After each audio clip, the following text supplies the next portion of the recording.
All right.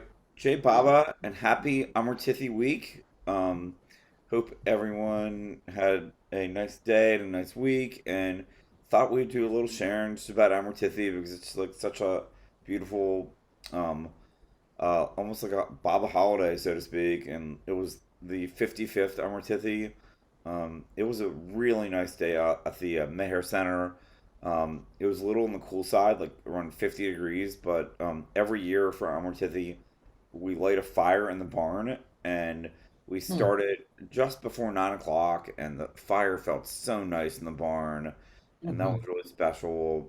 And the whole program was just really, really nice. There were some really nice songs, and it was great to say the prayers with everyone, and a nice reading from like an earlier Amartithi. I believe it was like the 18th Amartithi from that someone read that Kitty wrote, and all in all, it was a great day. And then Jeff made some really delicious rice and dal and chai, which was good. So it was just a nice day of companionship and remembering Baba.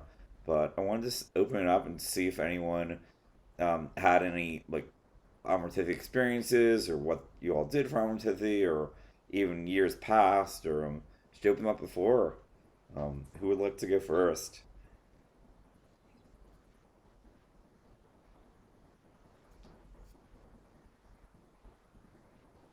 All right. I see Deborah, your hand's up. Go for it.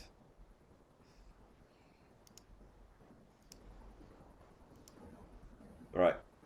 You want to unmute. Okay, there you are. I guess you signed. Deborah, you still there? Guess you signed off. Okay. Okay, there you are. Okay, you want to unmute? You're still on mute.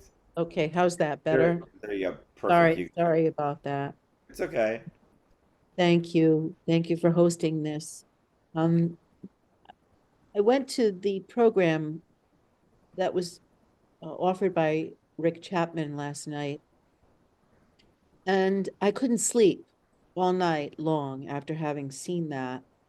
And I was so moved by the images of Erich in the tomb with Baba, where they repeated the same thread. I don't know if anyone else saw this. If you haven't seen it yet, it's definitely worth taking the time to see.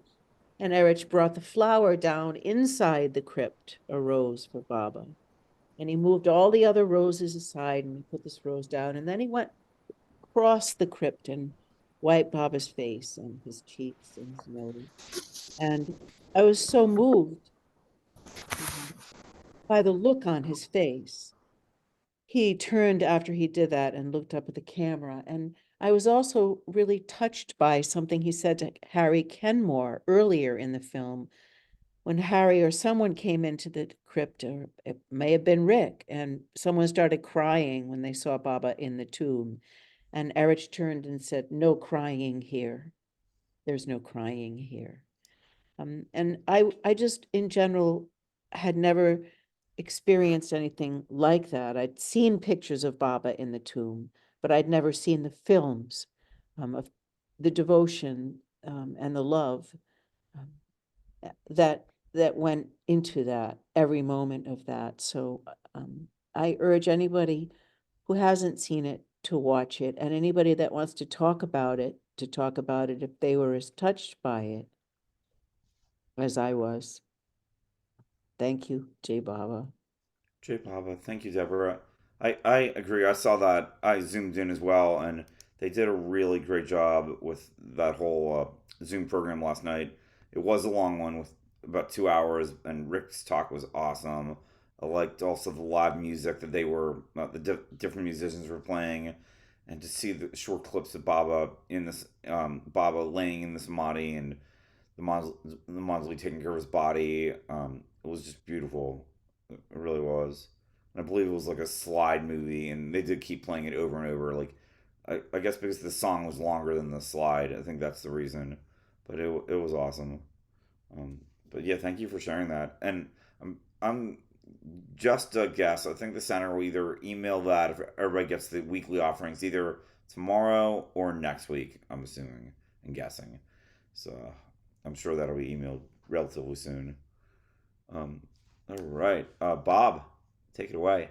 I think you just answered my question. I was going to ask if that program will be available to watch if it was recorded. So that'll come out through our Circle of Friends Baba Zoom website? Not Baba Zoom because it was the Meher Center that did it. So it would come Okay, out through the Meher Center. And if you okay. get emails from the Meher Center, they're called weekly offerings. I do, It yeah. will come out that there every Friday. So it will probably either be in tomorrow's or next Fridays of next week. But Okay, that's great. Yeah, I really wanted to I got the notice about that and I could have watched it at home, but I went to our local Amartithi gathering last night and we could not figure out how to hook up the host's laptop to the TV so that we could all watch that together. So we missed it, but we had just a lovely evening with Mayor Preeti Borgala brought lots of delicious Indian food, which he does every Amartithi, and everybody brought something to read, to share. We said the prayers, we did our sharings, we had delicious food and chai. It was just an absolutely wonderful evening. And actually, I kind of had a double Amartithi because the night before I stayed up later than I ever stay up and watched the live stream from Maribon, which was it was just so amazing. Just all of the music and all of the people from all over the world. It was just and then the 15 minutes of silence was just so special. So it was just it's been it's been a wonderful week. So thank you all. Lovely to see you all. Jay Baba. Jay Baba, thank you so much, Richard. Wow, beautiful sharing, and sounds like you really had a wonderful Amartithi couple days as well. Um, and yeah, I tried to stay up for Amartithi in India, but I couldn't. And Amartithi was a work day, and I wanted to be like fresh and ready for work. We've been really busy in the center the past couple days with Amartithi happening. Would anyone else like to share? Marsha, I hate to put you in the spot, but I saw you there yesterday. What were your Uh, I I was at the things at the barn, and that was just fabulous. It was like it was totally filled up with people, and they were standing everywhere, and uh, um, God, my brain went dead. Just listening to the Hanks, I forgot her first name. She was with Baba, and she was telling about Oh, just her. Wendy, Yeah, her name just Wendy yeah. Connor. Yes, that Yeah, was she beautiful. spoke lovingly and read some letters from Elizabeth from before, and it was just a really wonderful time. And then we went to the kitchen and had rice and dal, and then after that we went into the original kitchen, and there were a bunch of people, musicians, so we were like listening to music. So I was just sitting there feeling like, wow, this couldn't get any better, looking out the window at the lake, the long lake, and I felt like I really belonged for once. I felt, hey, this is where I'm supposed to be.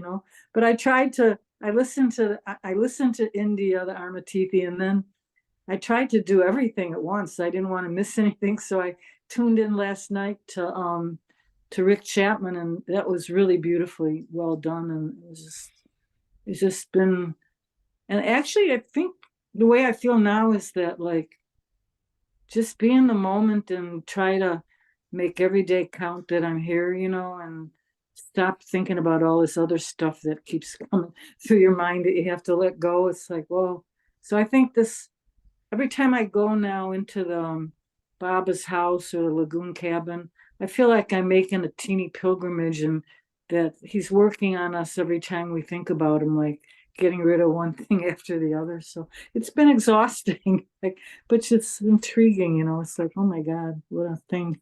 And then I actually sent a part of the video, the connection to my daughter, and I saw she actually stayed on for a while listening to the things, the Rick Chapman thing. So I said, wow, can you believe that? So Bob has got his ways of working on people. Anyway, I'll be quiet now. Thanks. Oh, thank you, Marsha. It was nice to see you yesterday. And yeah, the barn was really crowded. Like I haven't seen the barn that busy for an Amartithi in a while. So that was fun. And we cleared all the chairs out today. So we had a lot of work The to do. nice part is everybody was so glad to see one another. Everybody was hugging each other. It was like a big reunion, even if we didn't know anybody. We felt like we all knew each other. It was like, wow, we've put everybody here in this place, and even with Zoom, it's like gathering and being with India. It's like all the bubble lovers all over the world got together at once in virtual time, like there was no time. So you can't put anything on that besides God's grace, yeah. So true. All right, Richard. I'm kind of Amartithi'd out, but I didn't want to miss this anyway. Um, I I watched a little bit during the day of the 30th, and then I watched what I could, of their morning. I kept switching and asking, what time is it in Ahmednagar, so I could figure out the scheduling there. But I stayed up until the silence, and once they began the silence, I laid down and I was silent. That was it. But and then I got back up to, but the thing that I really thought, to be honest, was all of the Indian celebrations, they're really normal and everything. But it's all either in, what is it, Hindi or Gujarati? I could not tell. And so it's not a celebration for Westerners. It truly isn't, not to me. I'm pretty Western. And so watching Rick Chapman, that was a true, well-designed, well-organized celebration of Amartithi from my point of view of what being a Westerner, even though there wasn't couldn't have a lot of music in it. But, maybe they could do some version of English in India at the tomb celebration, at least interspersed more frequently for people who want to watch on Zoom or something like that. Because it's fine to see people's heads bopping up and down, and the music is nice, but you don't understand the thing they're saying. It's like you almost can hear Meher Baba once in a while, So it's not a bad critique. I'm being very honest, and it's true. It's just a fact of life. If you're an American, I don't know about Europeans, but a little English would not contaminate the Amartithi in India. But anyway, other than that, I too was almost flabbergasted at seeing the wonderful videos of especially, I think I'd heard about it, but I was trying to envision, a couple of years ago, wonder what kind of box they put over Baba's body. And I had no idea there was film of it, And I mean, that video, and Rick looked like a kid right out of high school. So did Alan, and so did Irwin. I mean, and Ed, it was like, man, these Western kids showed up and they just ushered him right into the tomb. It's like, holy cow. That's pretty phenomenal. Just like Rick said, that's pretty amazing. But to see those shots and what Deborah said about Erich, the second time they ran that, I couldn't help but cry, I know we heard of Baba for the most part after, his dropping of the body, but the past few years with old age, I've been moving more into what is love? What is loving Baba? And I still don't know. And I don't think you love Baba. I think somehow Baba gives you a feeling, and it's in your heart. It's in your spiritual heart. And for me, that brings instant weeping. It brings instant tears and weeping. And I had a real heavy dose of that this past summer. And it was Baba working with me and my karma on this. And I really don't know what to do with it, but I think that it's just another part of his ongoing manifestation of some flavor of his relationship with all of his lovers. But I know that there must be many, many thousands of Baba lovers who feel that sort of thing. But yeah, and then I heard of Baba from Rick.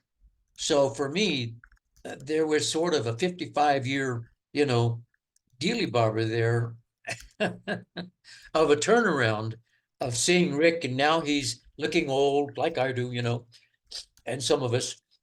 But uh, his insight, obviously, somehow Rick was a very old soul that Baba connected with, and Alan Cohen and Bob Dreyfus, to come to America and bring this message under the disguise of God in a pill.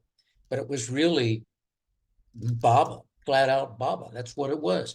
So those two were standing in front of a huge audience in a student auditorium in Fort Collins, Colorado, in 1968 in the fall. And they were talking about God in a pill, and they mentioned Meher Baba, but that was Baba beginning this after he dropped the body. That was 8 months afterwards. And my friend David and I, it sort of took root, it stuck. And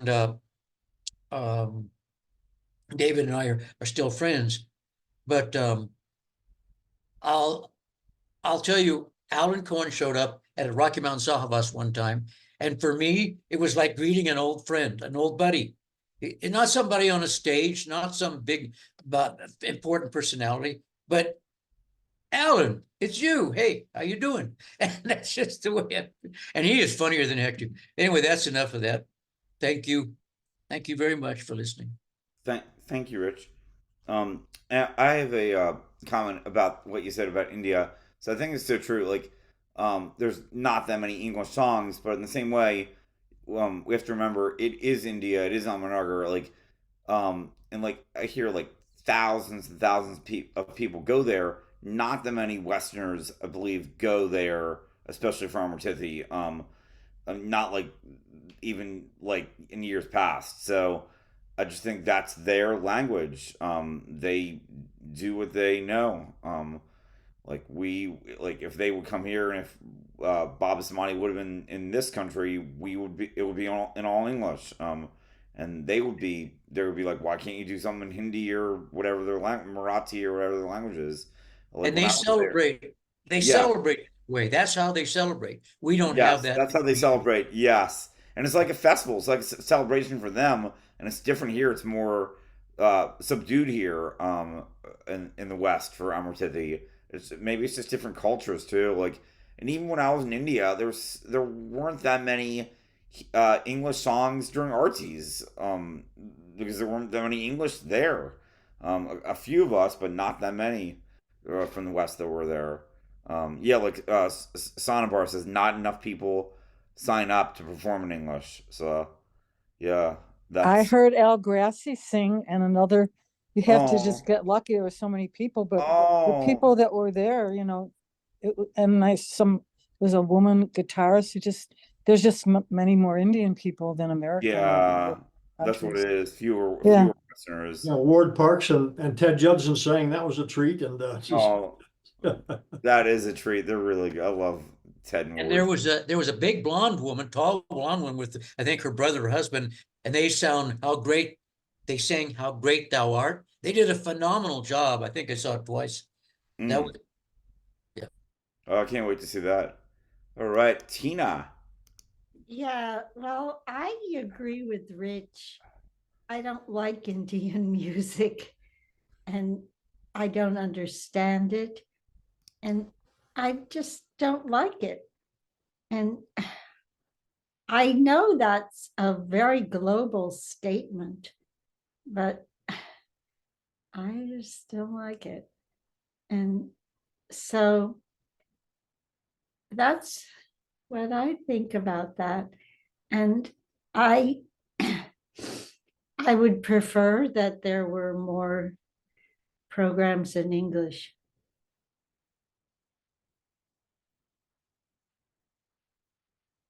So that's what I think. Thanks, Tina. Did you have a good Amartithi in Oh New York? yeah, I love the Jamie Newell and the music and everything, Buzz Connor. Jim. Oh, as part of the Zoom program last night. Yeah, Yes. That yeah, was really good that they played live. It's not easy to play live, especially with slides, but they all did really good. yeah, they did. Yeah, that was awesome. At first, I thought Jim's was a recording, but then I'm like, wait a second, he's playing live. That was awesome. Um, but yeah, it was fun. Did was there anything in New York that you went to? I Our- guess the Bob. they don't have a Baba group here Oh, the anymore. Dones. Okay, I thought I heard it dissolved. Okay. Yeah, but I did go to Viola's house, and that was sweet. Oh, Viola Marks. Oh, I love Viola and her husband. And Okay, yeah, nice. and Margaret Bernstein was there. Oh, fun. Must have been nice Yeah, to see them. yeah, it was a sweet celebration. Yay. Oh, that's great that you all got together. That's awesome. Thanks for sharing, Tina. Okay. Marsha, did you want to add anything else? I don't understand what they're singing in the language, but the love is there for Baba, and that's what's important, is that they're all there celebrating Baba. It's not whether you personally, my opinion is that if you don't like it, that's fine, but that's people singing their hearts out for God. And so how can you, even whatever, anyway, that's it. That's true. No, it is. And we're just not used to it. I mean, if we all knew that language, I think a lot of people would definitely feel different, for sure.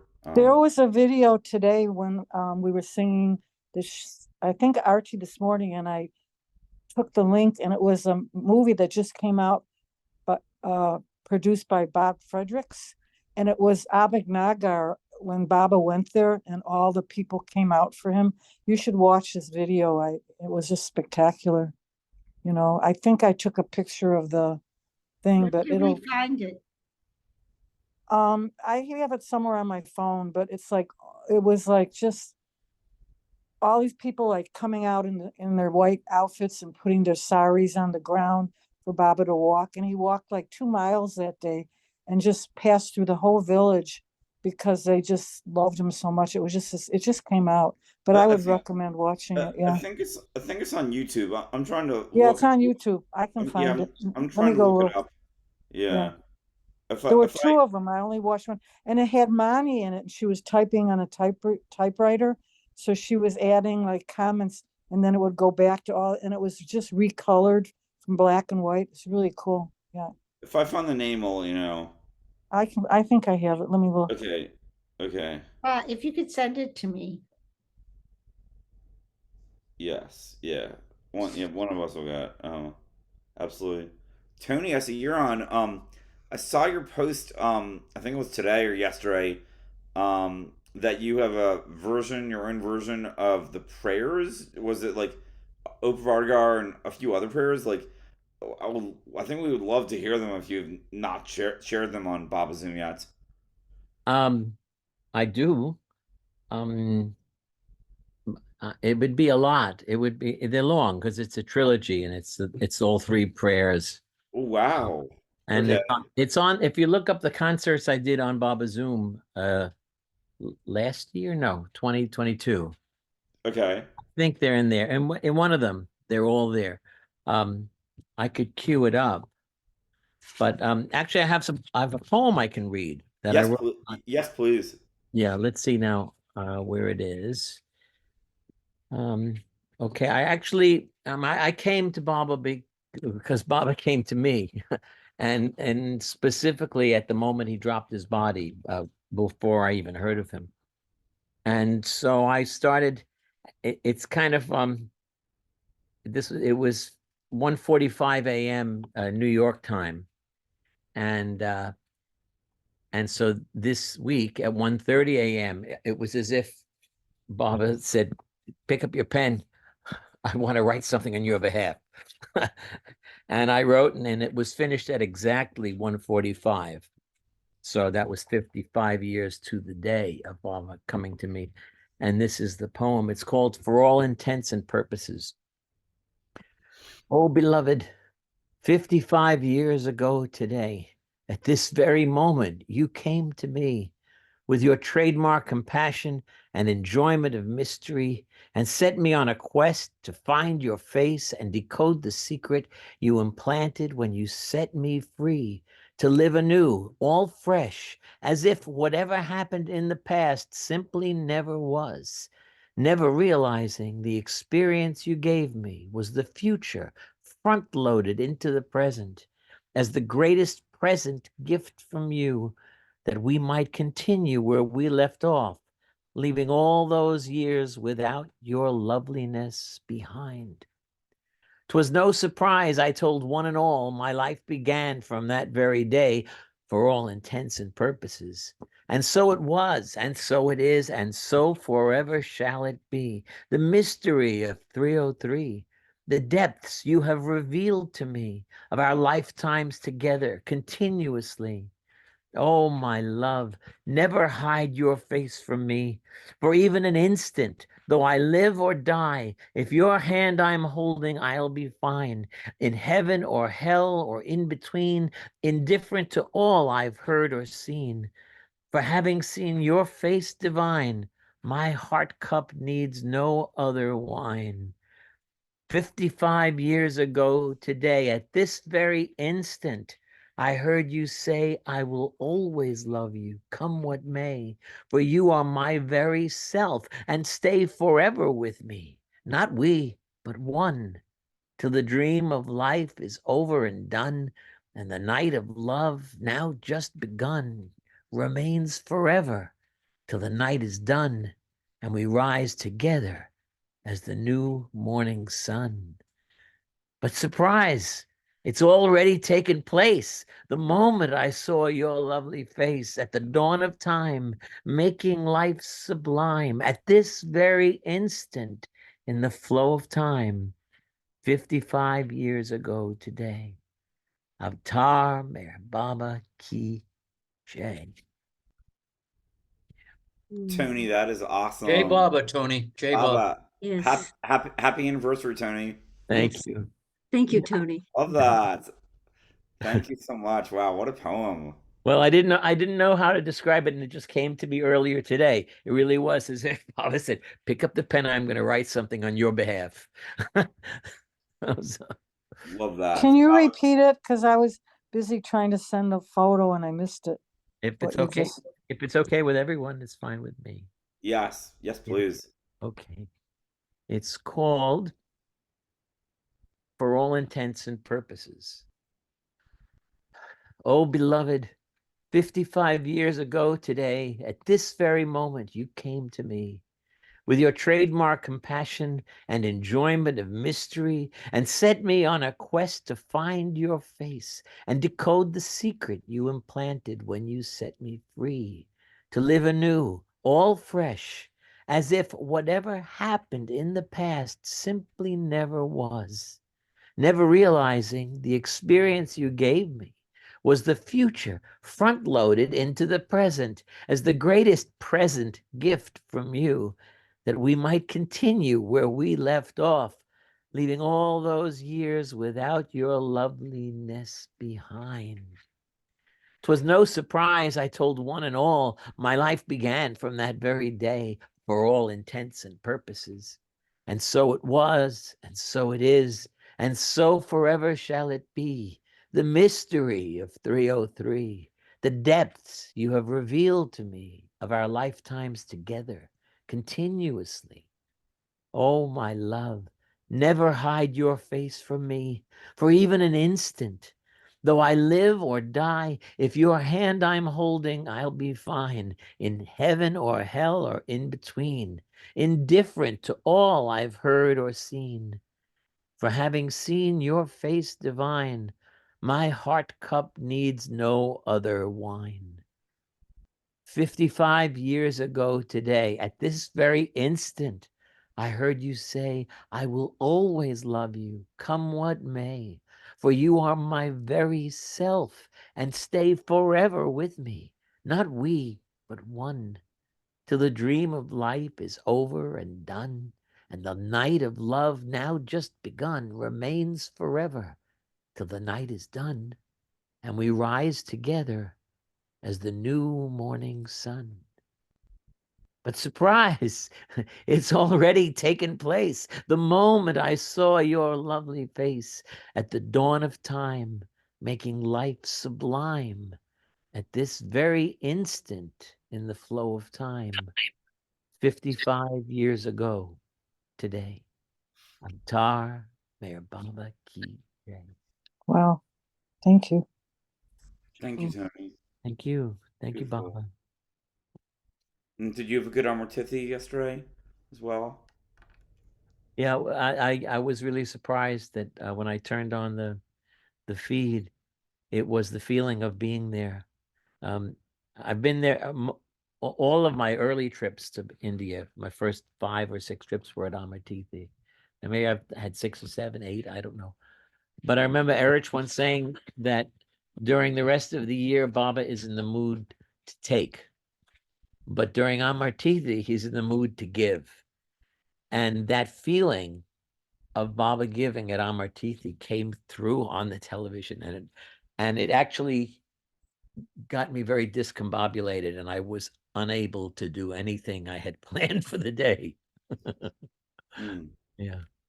Thank you. Thanks for sharing. Beautiful. Deborah.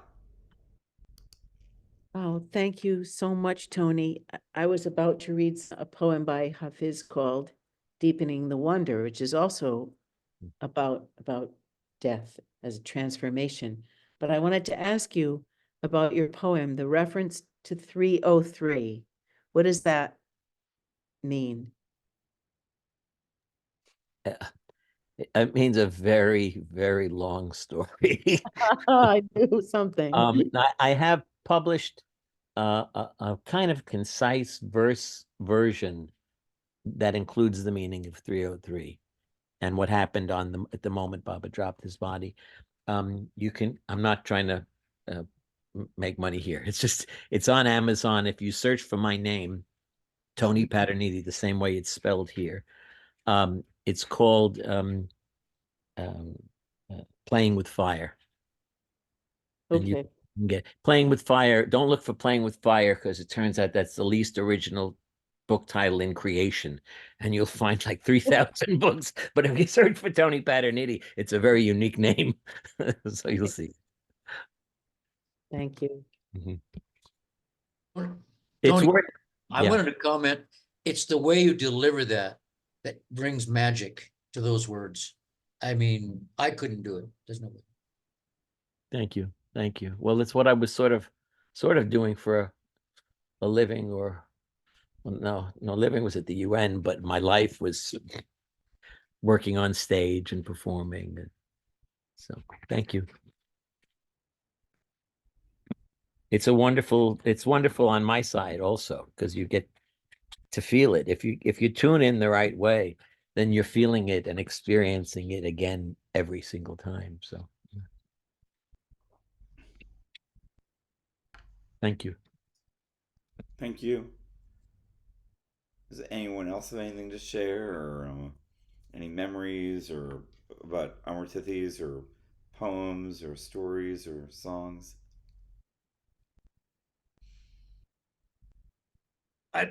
Oh, sorry.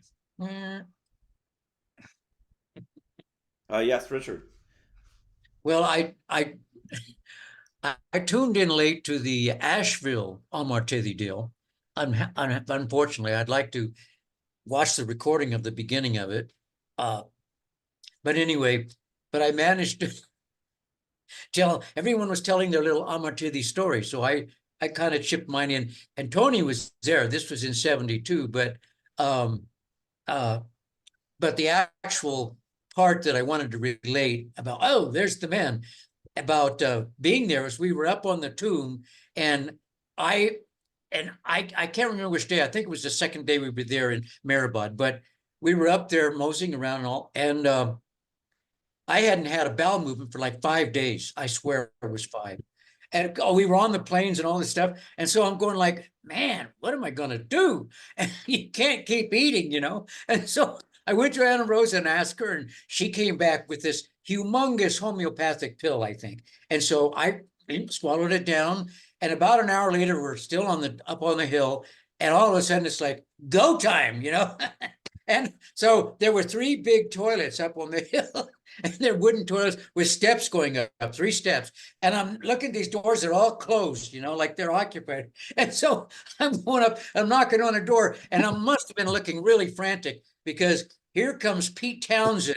And he says, "What's the problem?" He says, "I gotta go right now." And so he's hammering on these doors, all 3 of them. And all of a sudden, one of them flies open. He says, "Go." And so I just jump up the stairs and go. But that's my little vignette of being on that. It's 72. Richie, I thought I was the only one. The group Richie and I were in, we put on a show. It was a musical, kind of a farce and a spiritual quest, and it was called Goodbye Maya, Hello God. It was based on, I think, the idea that Kenmore gave just before he died for the next celebration. Goodbye Maya, hello God. And it was funny and it was energetic. And I was playing my Les Paul, and Gary Nedrick was playing his big bass, and Richie was Harry Harmonies singing Begin to Begin. And it was hot. And by the time this 2-hour performance was over, we were drenched in sweat, and there were all these barrels of water. And nobody told me that some of the waters were for Indians and some were for Westerners. So I think this may be what happened to you, Richard, because I guzzled like crazy from the water that was for the Indians. And I was up all that night. I was staying at the Ashoka Hotel with Harold Rudd, was my roommate, and he had insomnia, and he was whining through the whole trip that Baba has taken away my sleep. Meanwhile, I'm there all through the middle of the night, groaning from the bathroom, and and the sounds that come from that. And I said, "Harold, I'm so sorry." And he says to me, "I was up anyway." J Bob. And Peter, yeah, he was amazing. I was there when in particular when Sarosh had invited him. Sarosh had come to visit the society shortly after Kenmore died, and it happened to be the same day that Pete came to visit. And Pete was getting more attention than Sarosh, and he was a little embarrassed, but Sarosh was, saying, "Go on, go on." And I remember I sat at his feet, literally, and he took out his guitar. I asked him if he would sing the finale from Tommy, and he did, and that's a whole amazing thing. And at some point, Sarosh invited him to come and stay at Vilu Villa for Amartithi that year. This was, I think, August. And so he wound up with us. That was my first trip to India. And when he was doing the Parvardigar prayer, I remember him adjusting the mic, and I looked at him, and we were standing by the shed, and he was sitting really nearby on the platform. And I said to Bob Gans, was standing next to me, and I said, "Bob, he looks so nervous." And Bob said, "Come on, Tony. He's played for millions of people all around the world. What makes you think he'd be nervous here?" And I really kind of like, oh God, And Pete pulls the microphone. He couldn't have heard us. He was far enough away. He adjusts the mic, and the first thing he says is, "I've played for millions of people all around the world, and I have never been as nervous as I am right now, like playing for Bob." And he did Parvardigar. It was wonderful. And it turns out the guy who was recording him, I was thinking, is he a Baba lover? He's spending all this time paying attention to Pete and not to Baba stuff. I was being very judgmental. But it turns out in years to come, he and my not yet wife, Zeke, got married. So he's her ex-husband. And I met him before I met Zeke. It was weird. Anyway, yeah, Amartithi is a very special time. Thank you, Tony. Thank you, Richard. Richard, I didn't realize you were in the society as well, or a part of it for reasons. Yeah, I hadn't well, I wasn't as functional as many of the others like Tony. Okay. But so there was sort of a group that, especially when Dr. Kenmore got sick, that got to sort of attend to him and whatnot. But and they were with him at the hospital when he died. But different, a variety of things happened. But one other thing I wanted to mention about the Amartithi, it really surprised me. I don't know if Tony remember, I'm sure you do. We were on the roof of the Ashoka, and all of a sudden, a case of 1 liter beer bottles showed up. And I didn't like alcohol at the time, so I didn't drink any, but I did smell one. But so Roche sent over a case of beer for everybody at the show at the Ashoka. I just thought it was interesting, you know. Oh, I remember Adi and Harold Rudd going off to have their own little separate thing in the second dining room with a big bottle of scotch. Adi apparently liked his scotch. Yeah. Good taste. Yeah. Awesome. Jeff, we see you're on. Do you have any things to share just about your week in general? Any highlights? Anything you'd like to share? I can't think of anything right now. I mean, something will come. Yes. Yeah, I mean, I went to the last Amartithi I went to was in 1976, but I remember the time when Pete Townson was there too. There's something, if you haven't been to Amartithi, the atmosphere there was like nothing I had ever experienced before. I mean, it was like a different, what can I say? A different realm altogether. When I was there, the line that kept going through me is from the victory into the, behold, the gates of paradise today are open wide, victory unto thee. And there was a guy named Jeff Milet who was a very wonderful singer. He played in Godspell and that, and he and I used to, bike around and everything. And Mara asked us to go up and sing in front of all these people. And now this is something I would never do in my life, but the atmosphere was such that on the way up on the stage, he and I decided we were going to make up a song on the spot, words and melody.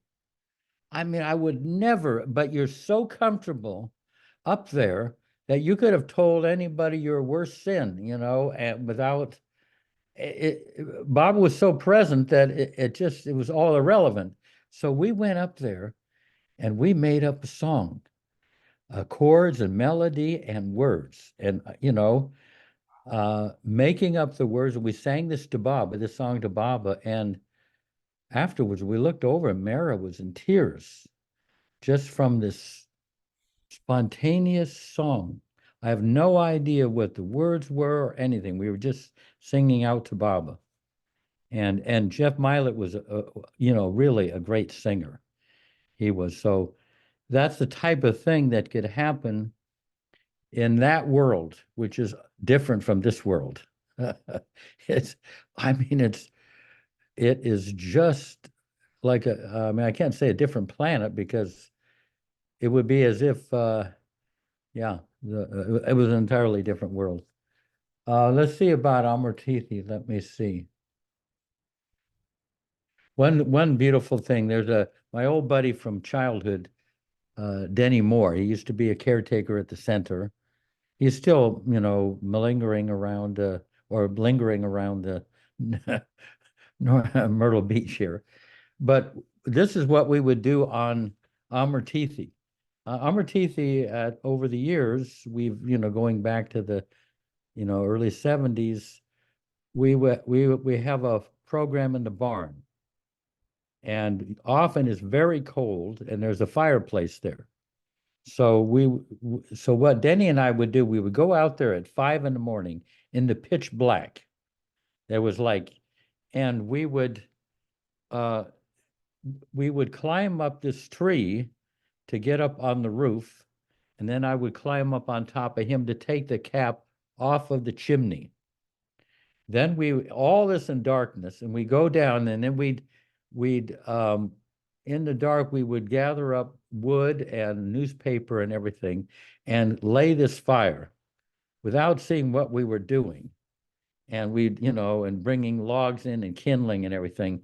And then we would then strike a match that would begin Amartithi for us, maybe 5:30 in the morning. And it's like sometimes freezing cold.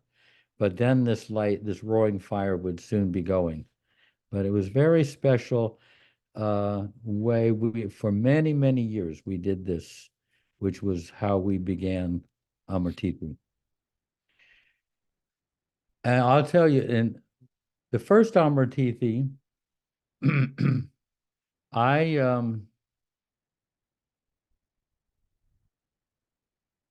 me say, I was, I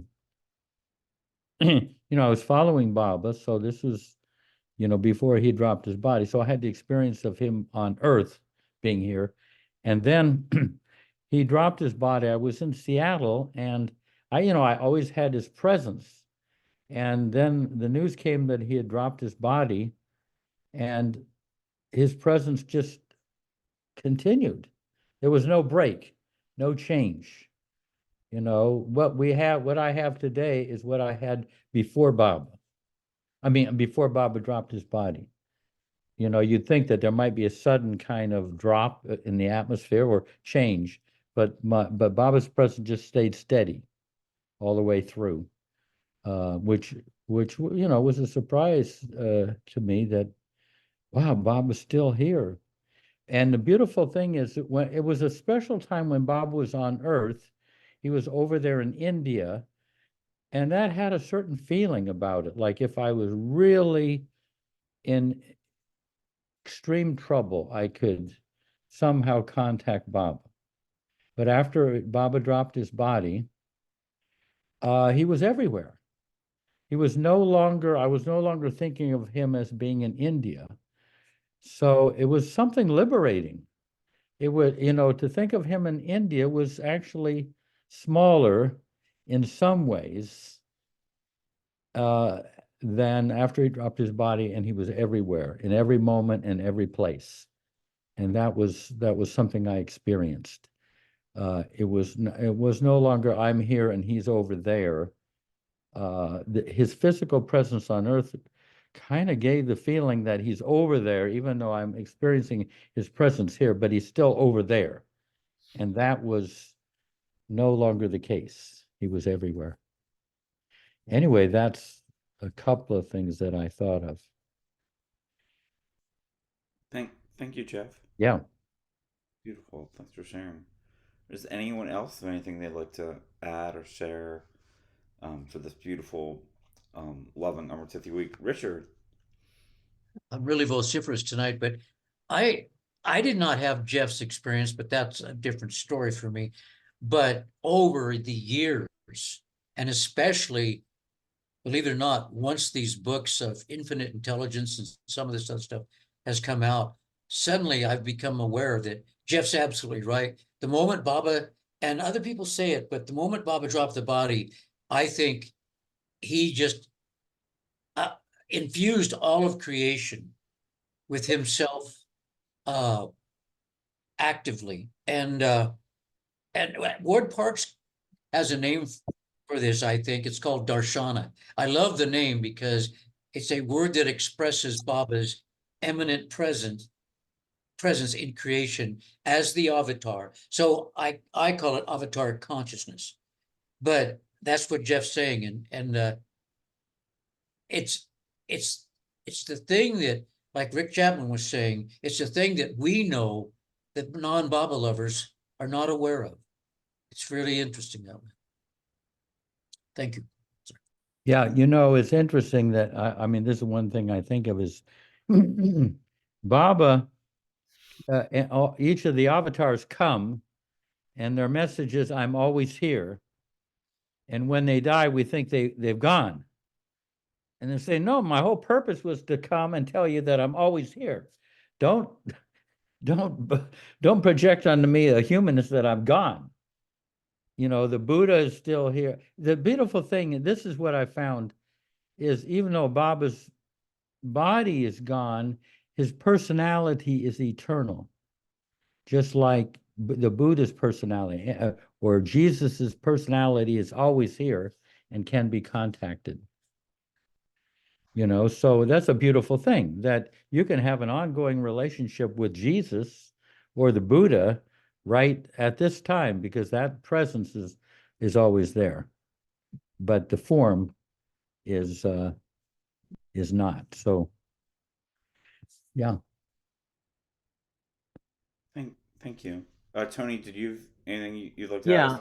Yeah, two things. One, it occurred to me you asked about my versions of Baba's prayers, and if you go to my Facebook page, even if we're not Facebook friends, it's an open page.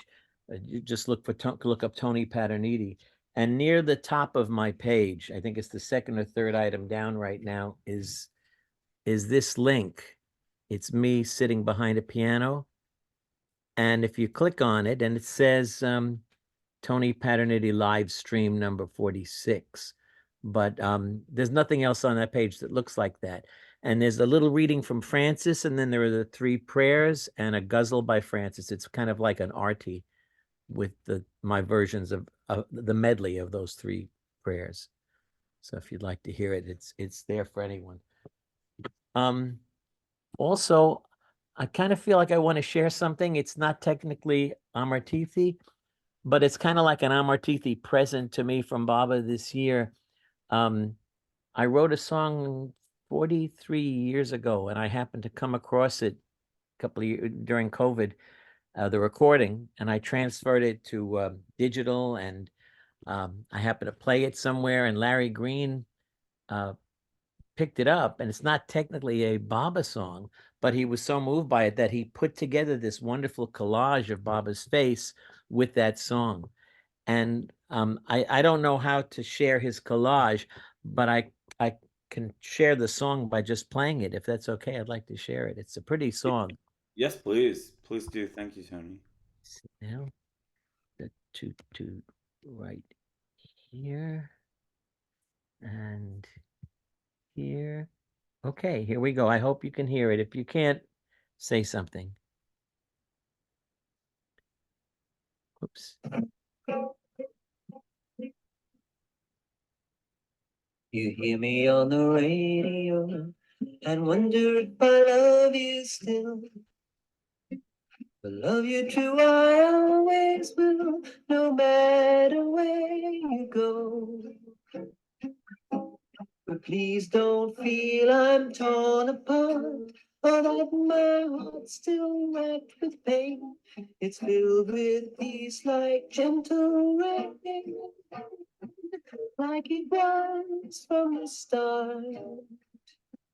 I love you still, I always will, with a love that never wavers, love so pure and calm and quiet and still. Its separation savors, gathering all love's flavors. Its sweet and bitter favors, I love you still. You hear me on the radio, singing songs of love. You've flown away, my gentle girl, but life is good, you know. It lets me keep my love for you. It lets me fly above the wonder of true love. I've learned from loving you. I love you still, I always will, with a love that never wavers, love so pure and calm and quiet and still. When separation savors, gathering all love's flavors, its sweet and bitter flavors. I love you still. I love you still. Beautiful. We sing of us, don't worry, fret or cry. We never really said goodbye, we still meet on the bus. Your love for me is none the less. I found you again as a real true friend, in a friendship that will never end, with no need to confess. I love you still, I always will, with a love that never wavers, love so pure and calm and quiet and still, that separation savors, gathering all love's flavors, its sweet and bitter favors. I love you still. I love you still. Sounds like a John Lennon song to me. Um, I wish, whoops, it's playing again. I was gonna say it sounds like a Beatles song. Yeah. Sounds really like- does. Well, they were still a very fresh influence, but I had the good fortune of being able to watch the video while it was playing, and if you can find it on my wall, it's this wonderful Baba collage, and as I was singing it to the video, yes, it's a Baba song. Of course, it's a Baba song. But it was a wonderful surprise. He just asked if he could do it. I said, sure. And Beautiful. Thank you, Tony. thank you. All right. Does anyone else have anything they'd like to share tonight? Marion, did you share your experience of, because you were with Baba before he dropped his body, right? Well, yes, I had not met Baba ever. When I came to Baba, it was, I don't remember the exact date, but it was October 1968. And I was invited to a Monday night meeting in New York City that Fred and Ella always ran. And I feel a little strange.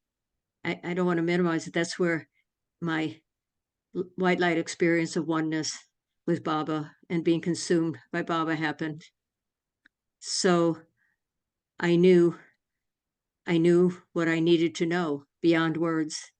So that night was to sign up for the 1969 Darshan. So I signed up for me and my two little children. One was a baby and one was a toddler. And people were signing up to take their birds, and everything. Everybody was bringing everything. And so I signed up. And I didn't have what I have now, and that's feelings of lack, because I was separated from a marriage that wasn't working, and I had no money of my own. So there was no doubt. All my doubt was removed. I had no money to go to India. So my ex-husband was taking care of the children that night while I went out. I very seldom went out because I didn't have money for sitters. And so he said if I ever did, he'd like to put them to bed sometime. So I came back and I just told him I'm going to India. And he was more of an intellectual, not on a spiritual path. And so he left. And then it was either that night or the next day, I got a phone call that he was going to, because there were charter flights. He signed up to be on a charter flight. That he was going to send me to India. And at first I felt a no, I don't trust this person. And then I heard to take it. I heard, take it. And so Baba really overshadowed him that whole time. So we had months from October, I went in June to be, to go on the flight. And then Baba sent a directive, not children under 7 could not go as they could get sick. And then keep the parents from Darshan. No, but they would be blessed. They would be blessed with Darshan. So anyway, I did all that preparation, and then came January 31st. And I was here in my apartment with my young kids, and a fellow Baba follower I had become friends with, he came over and he told me that Baba dropped his body. And I was very, sort of very centered. It was like, I knew it was all right. I knew it was right. I just had the knowing it was in this life, I was not to meet Baba in the body. And I knew it. I had the knowing. So I was very centered and in a very centered, loving place. And I knew it was, everything was just the way it's supposed to be. And so, anyway, so then it went on from there, whatever, from that was January. And then in June, I went, to 69 Darshan. And that was the only time I was in India. And I had the very clear guidance to let that be the time I was in India in this life. And that was for the 69 Darshan. So that was a whole nother story. Yeah. You know, one thing that I read it more recently after all these years, because I came to Baba at the Monday night meeting too, but I found out just more recently that Baba had his Nazar on those meetings. Oh, yes. They Yes. were like, I mean, you went, walked into a minefield or no, whatever. It was really, but Baba's attention was on the Monday night meetings there in New York. Yes. So Yes. anybody that happened to go there got some, many got the experience of their life, lifted completely outside their normal Yes. self. Yes. It was into oneness in the light with Baba. Yes. No distinction. Totally absorbed. Beyond words. Yes. The Monday night meeting is where I first heard Harry Kenmore. I was hanging out with some Baba friends at Queens College, and instead of going home, they said, "There's this Baba meeting. Do you want to come?" It turns out my godmother, who was secretary to Alan Klein, the Beatles manager, had left tickets for me, my mother, and brother at the box office for the New York debut of Let It Be. I didn't know about it. I'm glad I didn't. I went to the Monday night meeting, and there was a big glass, a mirrored wall on one side. It was diagonally across from Carnegie Hall. I got a seat there, and suddenly Kenmore is ushered in with these 5 guys, and he's up at the podium, and I didn't know he was blind. I didn't know anything. He was unusual looking, and he started to say the prayer. And Kenmore's version of the prayer, Baba said, went all the way to the 7th plane. It was like something. It was biblical. It just began something like this. Oh, Pavadiga, the preserver and protector of all. And that's just like taking off. And so you can imagine a long prayer. And I wanted to I thought I was going to burst out laughing. And I thought, I can't laugh. These people take this seriously. And I bit the inside of my cheeks on both sides. And up on that mirrored wall, there was, I don't have it here, what I call the compassion picture of Baba. He's in his 40s, I guess, long hair, and he's looking down. Actually, I think there's a group of children, but the compassion that comes from this picture. And so I'm biting the inside of my cheek and just clinging to Baba's image. But about halfway through the prayer, I just started to levitate, not physically, but it was, and by the time the prayer was over, I was somewhere else, and it was astonishing. And someone asked Peter asked earlier about my versions of the prayer. That was the biggest influence on me wanting to set those prayers to music. I love Pete's version, but he changes the lyrics a little bit, and I wanted to put a little bit of the uplift feeling, that Kenmore feeling of his version, into the one that Yes. Yes. I just want to comment because I used to visit the society once in a while, and to hear Dr. Kenmore recite the Master's Prayer, because it was like it was just amazing. So I would go there to hear him do that. Yeah. Yeah, after he would recite the prayers, to me, visually, it was like a hurricane had kind of hit the coastline, and even the shutters on the the window on the houses would eventually fly off, and everything was denuded. Everything was, what can I say, laid waste. And everything was calm and peaceful. But you know, the coastline, everything was just like still after he would say those prayers. It was really, really something. I It was was, Tony said, it's like an Old Testament prophet delivering something right out of the right out of the Bible. And he must have had a good memory. I was thinking about is so Dr. Harry Kenmore is blind, so I wonder if like anyone like wrote the prayers for him in like Braille or how he would have remembered, like especially the Oper Vargar, so many words. I Well, mean, no, he knew them. He had it memorized, but he did have Braille maybe to learn it. But I'm okay. writing my life with Baba lately, and I was writing a little bit about that, and the phrase that came to mind, it was as if a tsunami had swept across the room, very similar to what you just said now. Yeah. Yeah. Mm, beautiful. I think he had a Braille typewriter. I saw an Okay. open once, Dr. Kenmore. I think he had I saw once a big ring book, you know, of all kinds of Braille, printed in Braille. But he said once to us, there was a meeting when Baba House had its first radio broadcast. And he was a little disturbed about it because he wanted to, I guess the story goes, he wanted to be the center of Baba in New York. But anyway, so he had us back in his chiropractic room. And one of the things he said was he learned to leave his body by studying the New Testament in Braille. And I heard that with my own ears. Wow. But I was going to mention one more thing that's funny about it, Tim. Tony brought this up once, but there was an album, an LP, you know, the old vinyl, 33, in the closet in the music room in the center. And it was Mario Lanza singing Begin the Begin.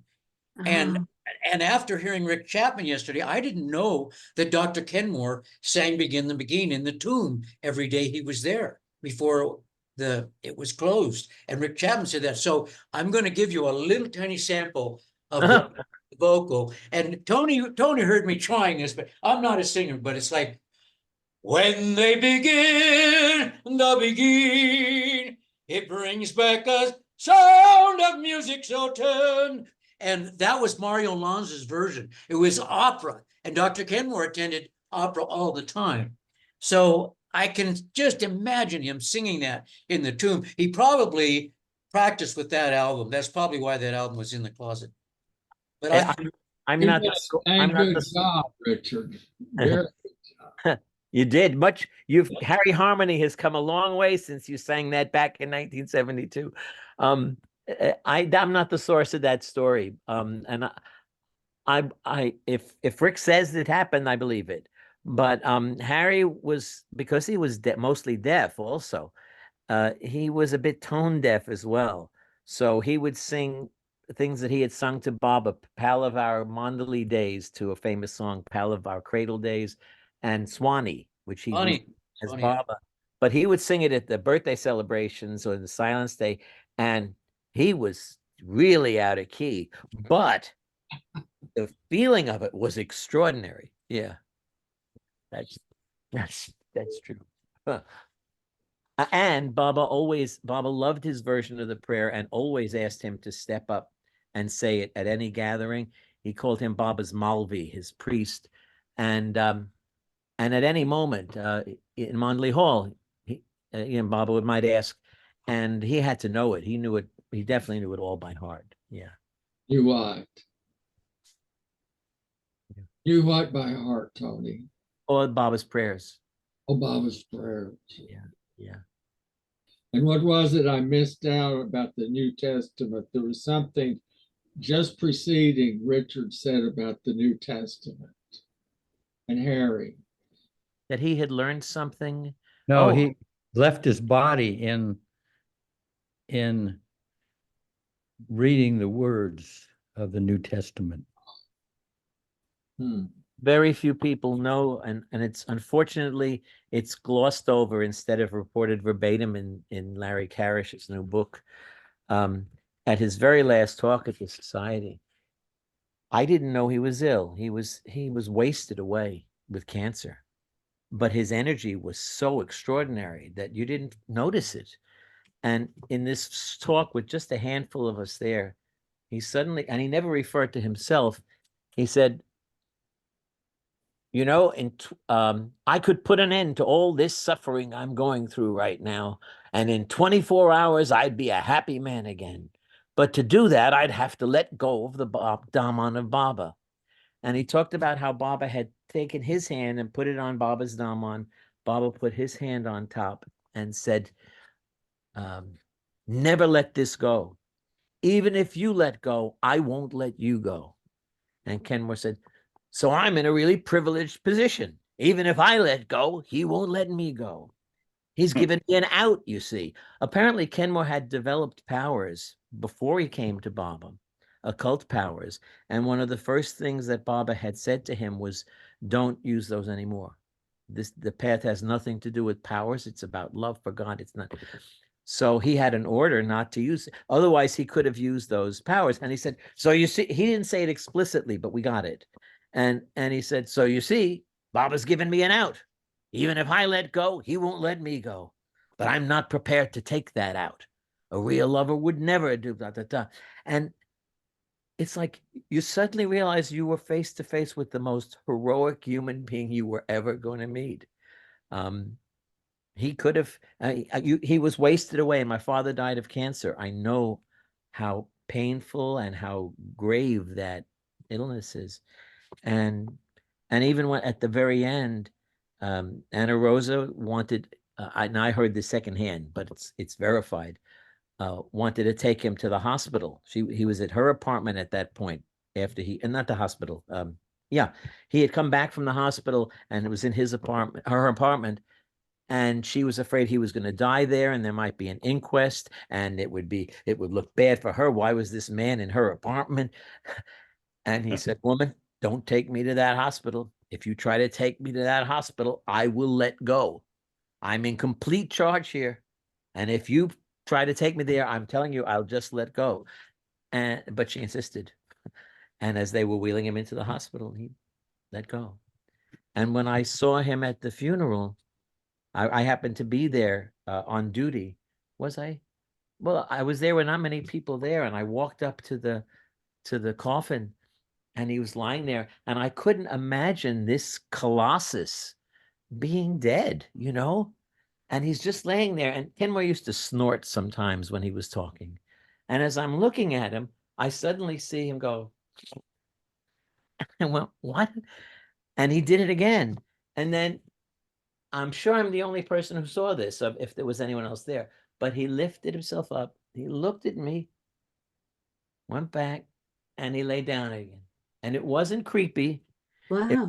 It wasn't creepy at all. It was as if he was saying, this is what I got. Like, did you not learn anything from all of these talks you attended and everything I told you? You think I'm this body? I'm not this body. So that much, I don't know how we got to Kenmore. Well, because he got a That's clutch of it here now. yeah, that's beautiful, Tony. That's beautiful. That sounds like Baba saying that, like, I am not this body. Well, and the thing is, Baba, I read later, the Mandali, it had gotten so bad before Baba, well, here's the connection, before Baba was about to drop his body, and they wanted to take him to the hospital in Pune. And he very starkly said exactly the same thing. He said, I'm in control here. If you want me to drop my body right now, take me to the hospital in Pune. So of course they didn't take him to the hospital. Unlike, Thanks for sharing. Wow, what a story. Yeah. Diane and Terry, I see you had your hand up. How are you ladies doing? Hi. Hey, happy Terry, Amartithi. I'm not going to go on camera if that's okay, but Terry was going to tell a story about the thunder that just happened here. When you were talking about that the thunder and like the tsunami kind of thing, our house was literally shaking. The thunder, which we don't get that often, you know, weather like this, was rattled the whole place. And then and the rain was so intense, you could have heard it on the East Coast. And then when you said everything got silent and quiet, everything stopped here. And it is so quiet and peaceful. It was just really weird, so I wanted to share it, but I'm in the bed and didn't want to go on the camera. That's fine. Wow, thanks for sharing that. That Bubba, he's a funny dude, huh? Funny avatar. Yeah. I have a quote I'd like to share. It's from actually a Rick Chapman book that he put together called You and I on page 183. I just opened this randomly. And it says, your duty is to keep me constantly with you throughout your thoughts, speech, and actions. What a task. I mean, sounds pretty easy, but it definitely is not easy. I mean, it's not easy for me every day. I try my best though for that. I'm sure we all do. Does anyone else have anything they'd like to share or add? Peter, I just thought of one other thing that would be really appropriate at the moment. That 303 experience on the day Baba, I know the day Baba dropped his body because of that. A year later, I heard the date, and it was the same. I do astrology, so I had marked the date for anyway. So I know what the 31st was like, even though I hadn't heard of Baba, and it felt like the world had been dying. For months, I'd been feeling that whatever makes life was dying. And after this experience, and the next morning I got up, and it was like the whole world had been born again. And about 7 o'clock, someone rang my bell and asked me if I wanted to join a band, a musical band. Someone I sort of knew him by face in the neighborhood, and we talked for a while. And I suddenly took a glance at to my left, where the sun was. First off, the sky was splashed with color, and it looked like something out of the 10 Commandments, as if God had splashed this. I had never seen anything like it. And I was not into natural beauty. And at some point, though, I had to say to this fellow, I said, excuse me, but do you see this? Because after the experience I had, I'm thinking, maybe I'm just seeing things now. And he said, no, I see it. And I chased it. After he left, I ran about a mile chasing it until it went down. And the colors it went from these beautiful, amazing, bright colors, and then to this rich, like golden sunset, golden and red. But nature really declared something extraordinary happened that day. I saw that.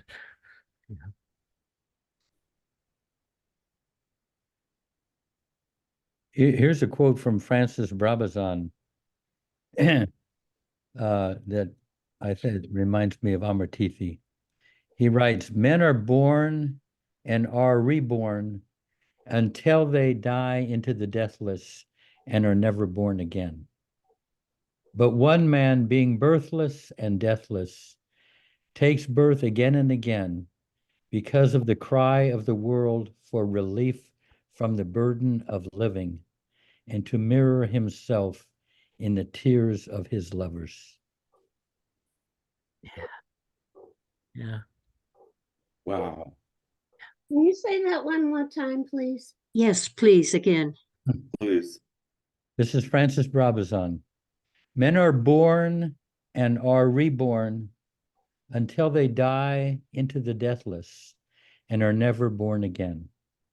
But one man, being birthless and deathless, takes birth again and again because of the cry of the world for relief from the burden of living, and to mirror himself in the tears of his lovers. That is gorgeous. Yeah. I don't Beautiful. know if if it's available, but it's the opening of the biography of Baba that he was writing called The Silent Word. Oh, really? Uh-huh. Yeah. Yes. It's beautiful. Yeah. Thank you, everyone, for a great night. Was it these stories tonight I've never heard before, so it was like, one of those fresh feeling, like it really makes you smile and you feel like you're really part of the community. So I thank you all very much. It was wonderful. Thank you for joining. Jay Thanks. Bob. Thank you, Peter. Yeah. Yeah, thanks, Peter. This was wonderful. My pleasure. This was really great. I got a lot out of it, and I'm glad we did this tonight. You did a great job, Peter. Thank you again. My Sure thing. pleasure. Absolutely. This was a great closing for like Amartithi week. And I believe next week Margie will be on. I believe that's what she said. So we'll definitely see you all back here next Thursday, and hope everyone has a wonderful night. Much love, Jay Baba. Thank you. Jay Baba. Thank you. Jay Baba. I think Marcia should do a couple of push-ups though for us. I'm too tired.